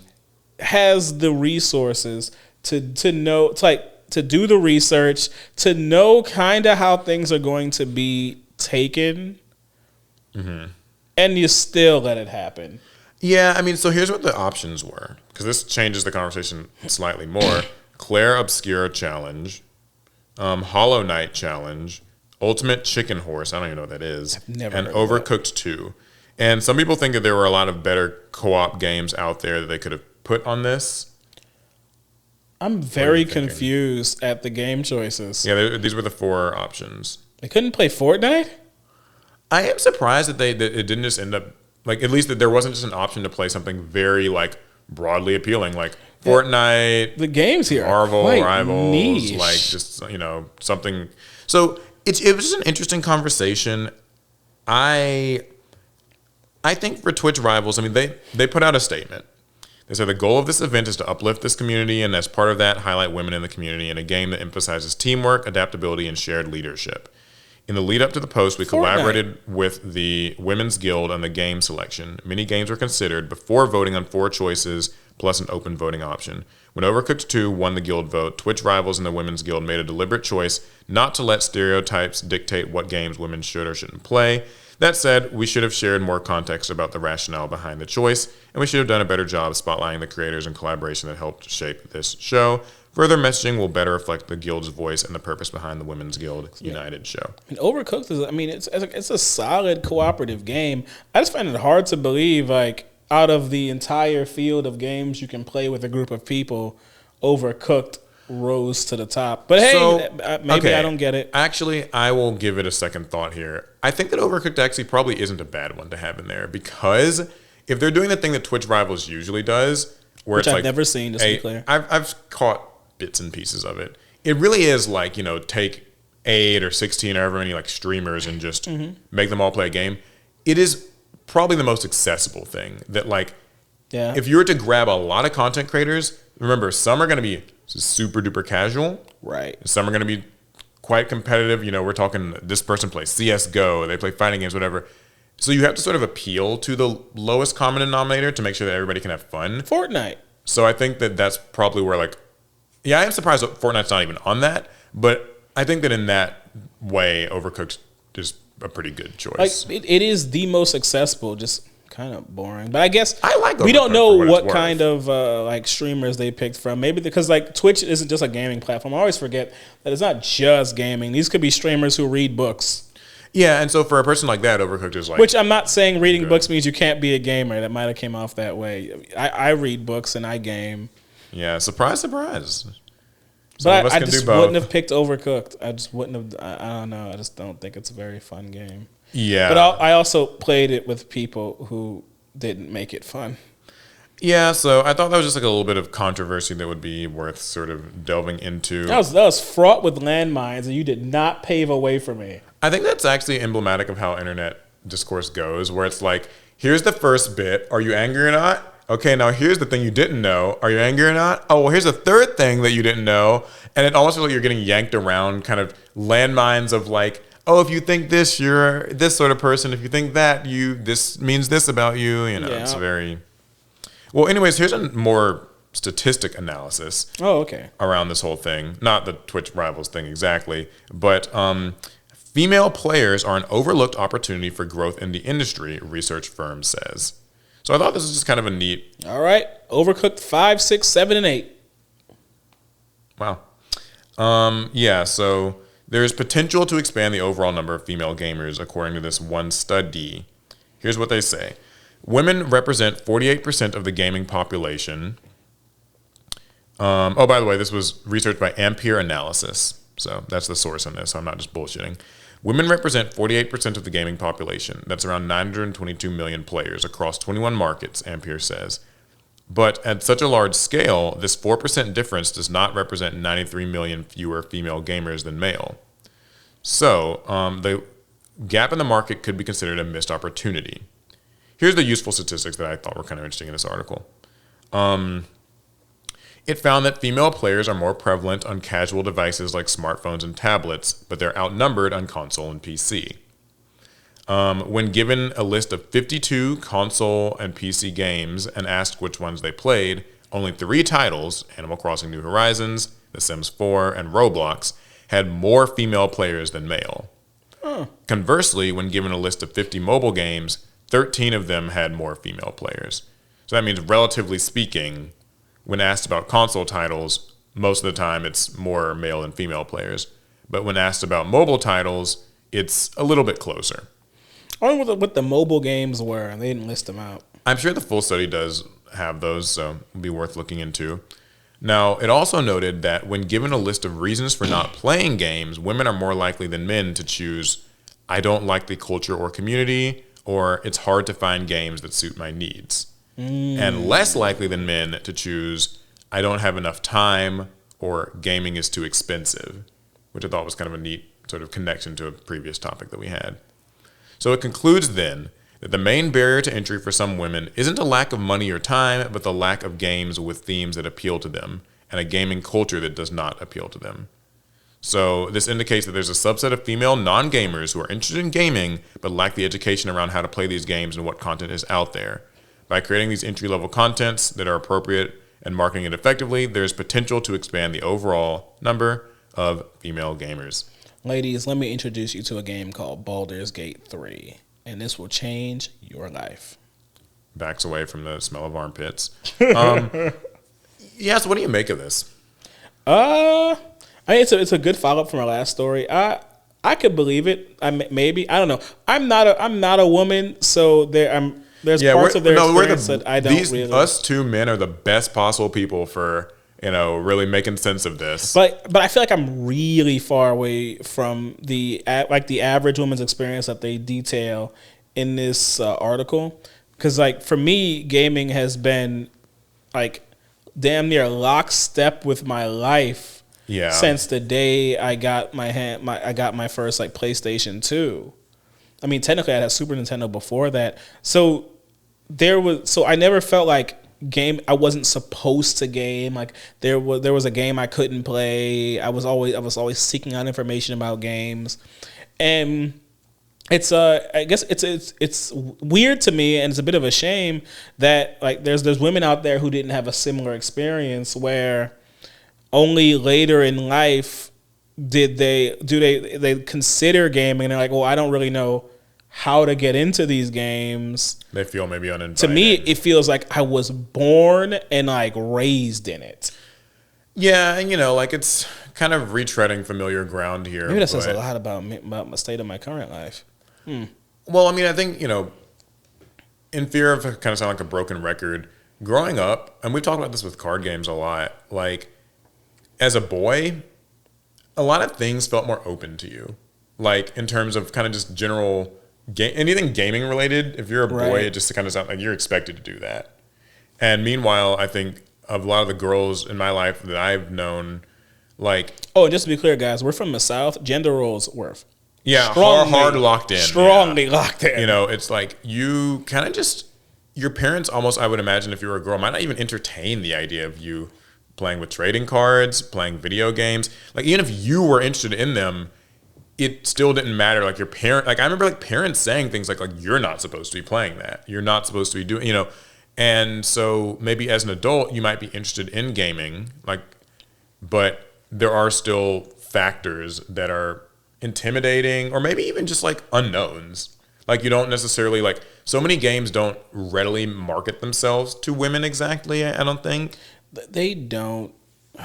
Like, it's not that you can't find the information. And I don't know if maybe the women in my family are just weird. I hate to say it's about y'all cuz, but like, when I think about it, like, a lot of my gaming was actually introduced to me by some of my cousins, my female cousins at that.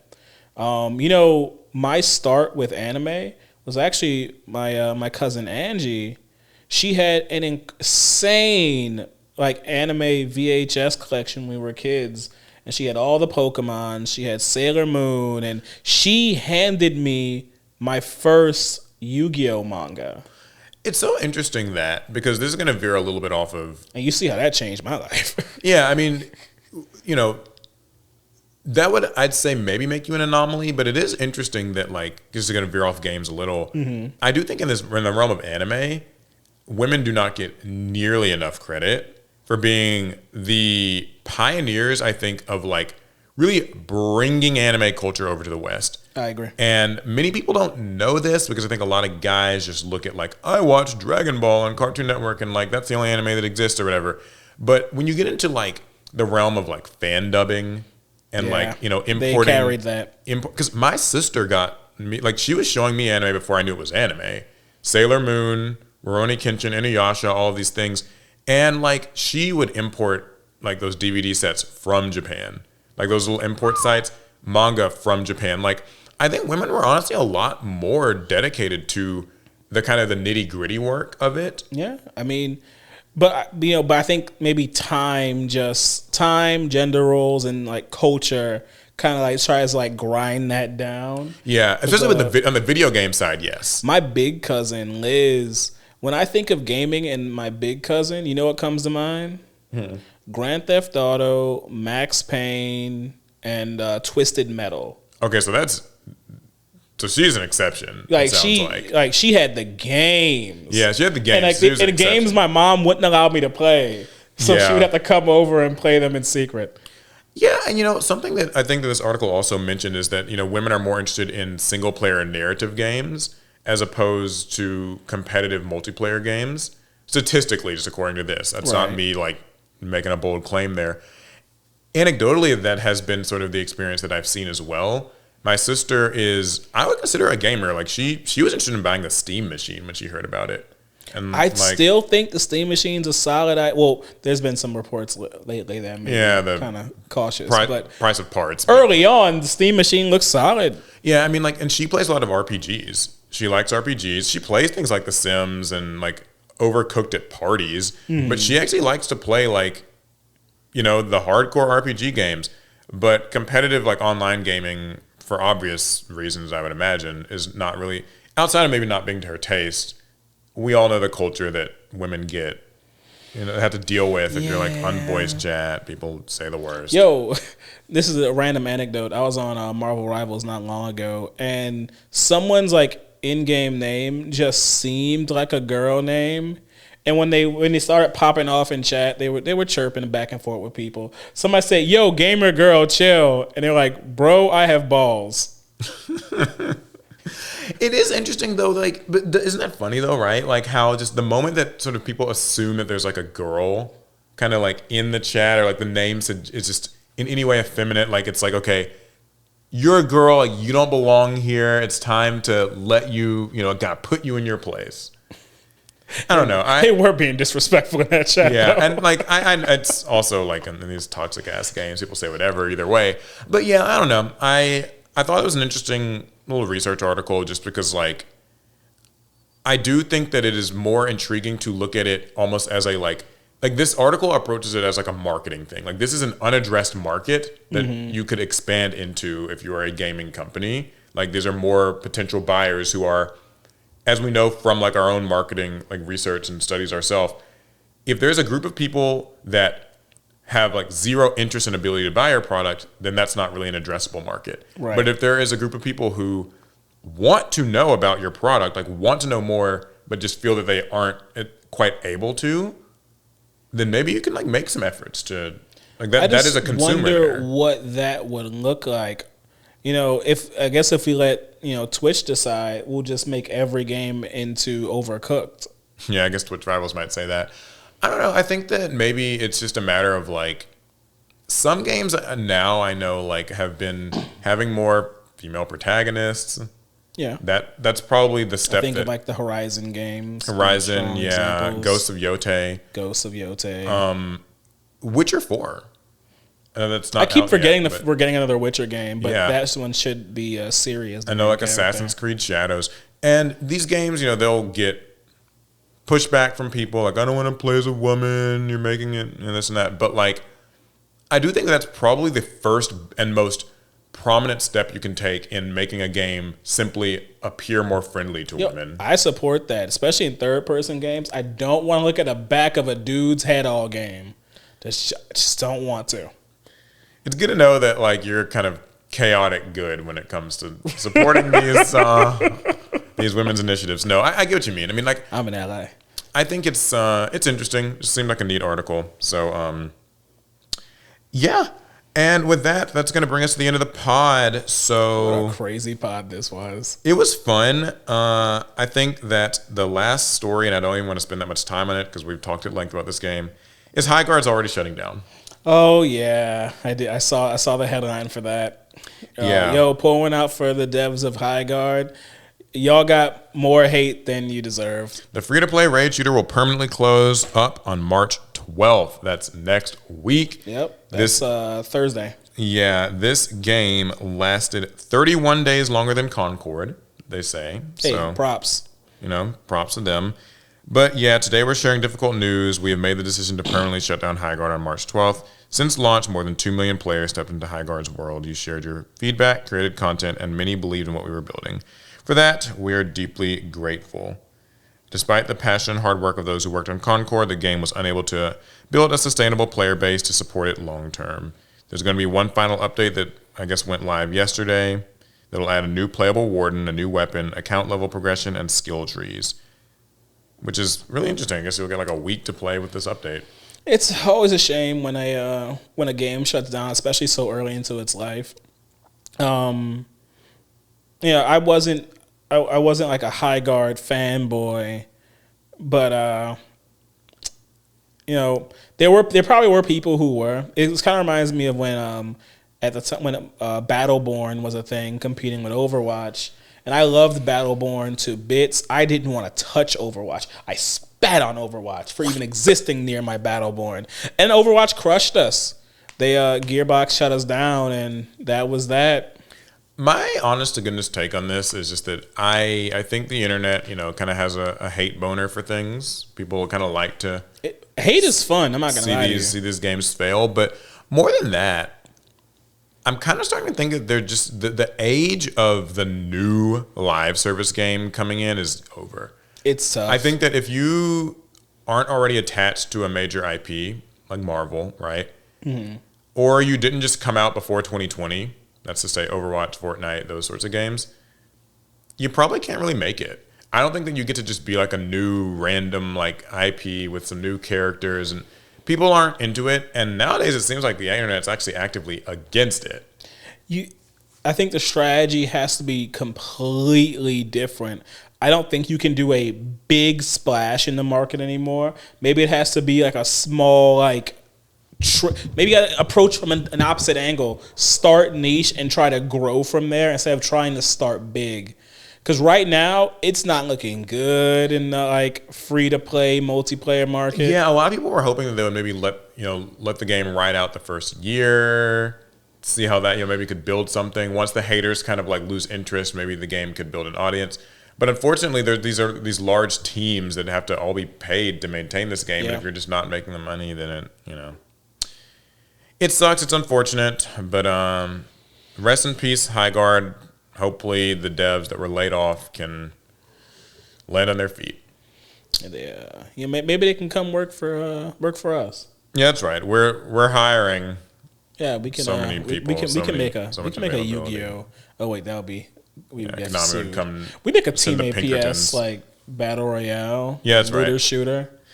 I think that the last thing I'll say about We'll call it Larry in the Hole. that'd be a funny one actually. I don't know what you would do in it. I'm not sure Buy either. packs or something. I don't know. The last thing I'll say about High Guard is that we did it, guys. We killed another game. Yep, we slaughtered it. Yep. Aren't we proud? Okay, well, that's it for the pod this week. Hopefully you all enjoyed it. Here in a couple weeks, we're going to be doing another Emptying the Pot episode. Oh, yeah, because we're backed up. Yeah, we're kind of backed up on questions, and I know that we haven't been able to answer them in each pod, so I figured it'll just be better to gather all your questions together and answer a bunch of them. You can leave them, the link down below. Remember, of course, to let us know down below in the comments your thoughts on any of this stuff. If you have a more personal perspective to offer on any of the stories involving any of these things, Pokemon, women's gaming. Or you just want to critique Paul, because I get it, man. I get it. Right. I can take it, I promise. I'll like every single comment that criticizes Paul. And hype up the video, too. Use the hype it up, y'all. Yeah. If you're on mobile, that's iOS and Android, go ahead and find that hype button. It's going to be... It's down there somewhere. Down there somewhere, yeah. All right. Have a great rest of your day. We'll see you all in the next one. Pass turn.